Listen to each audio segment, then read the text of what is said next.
안녕하세요. 법무사 시험 수험생입니다. 예, 이제 판례 부분의 중요성이 크기 때문에요.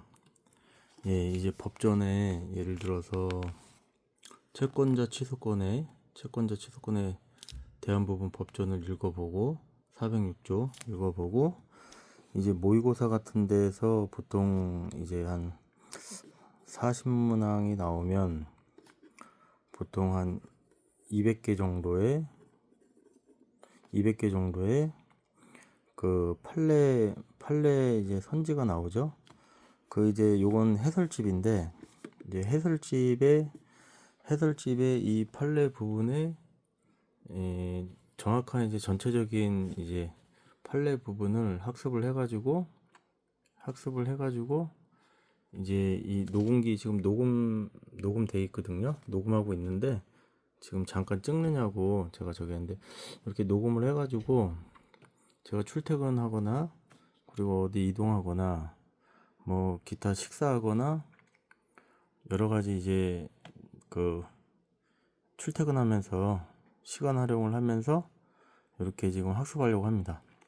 일단 여기 중요한 부분에 이제 모의고사 같은 데는 이 해설집에 이렇게 이제 좀 줄여서 이렇게 표시해 준 부분을 물론 이제 그 선지 지문도 있지만 일단 전체적인 학습에 맞는 내용의 판례를 다 학습을 해야 되거든요.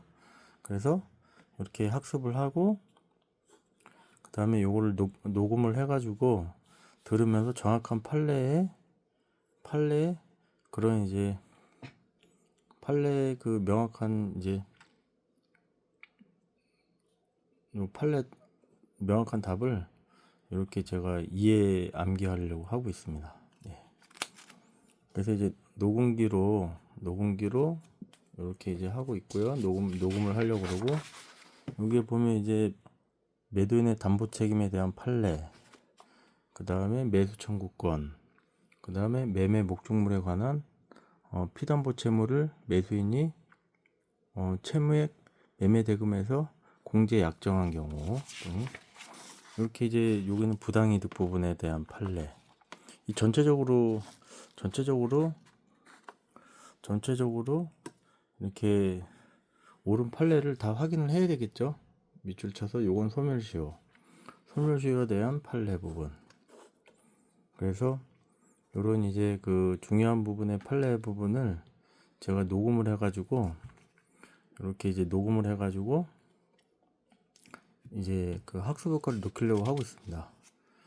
그리고 이제 물론 이제 그 제가 법전을 한번 보고 법전을 중요한 부분을 한번 찾아서 보고 그 다음에 판례 지문도 보고 해가지고 이해도를 좀 높이기 위해서 이렇게 학습하려고 그럽니다. 그리고 법점도 있지만 예를 들어서 그 모르는 용어나 기타 그 모르는 용어나 이런 부분이 또 생길 경우에는 이렇게 이제 법제처에서 하는 지능형 법령 검색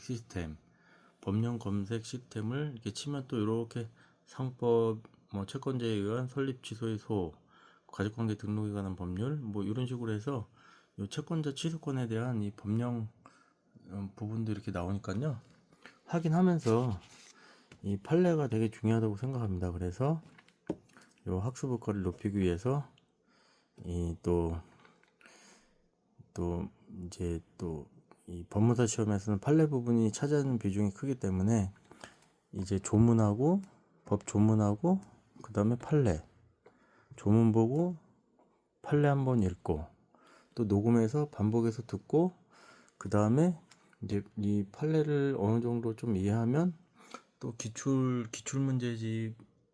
기출문제집을 또 한번 더 풀어보고 그렇게 해서 학습 효과를 좀 높이려고 하고 있습니다. 그래서 이게 그 보통 모의고사 40문항에서 보통 한 200개 선지 판례가 나오는데 보통 모의고사가 1회에서 3회에서 4회 정도 이렇게 나오니까 각 이제 그 판례 부분을 이렇게 녹음을 해가지고 네, 최대한 반복 학습을 해가지고 이 법전 활용도 많이 해서, 왜냐면 법전을 저는 이제 그 계속 법전을 작년 11월 1일부터 법전은 계속 조금씩 보고 계속 한 1000시간 이상을 들었습니다. 법전을 한 1000시간 이상 들었습니다. 1000시간이요. 1000시간 이상 들었는데, 앞으로도 계속 이제 조금씩 이 조문도 들을 생각이고, 조문 듣고 또 그거에 대응하는 또 이렇게 판례 부분을 이제 이렇게 또 변형돼서 나오는 부분이 있을 부분이 있어서, 일단은 전체적으로 채권자 취소권에 관한 전체적인 이해를 하면서 이렇게 숙달할 예정입니다. 이제 월요일날 그 원서 접수인데요. 일단은 뭐 주어진 환경 속에서 최선을 다하면서, 많이 부족합니다. 부족하지만 이제 학습 방법이 잘못된 부분이 있는 거를 또 어느 부분 또 바로 잡으면서 또 숙달을 하면서 높은 학습 효과를 높이겠습니다. 예, 감사합니다. 편안한 밤 되세요. 감사합니다. 법무사 수험생이었습니다.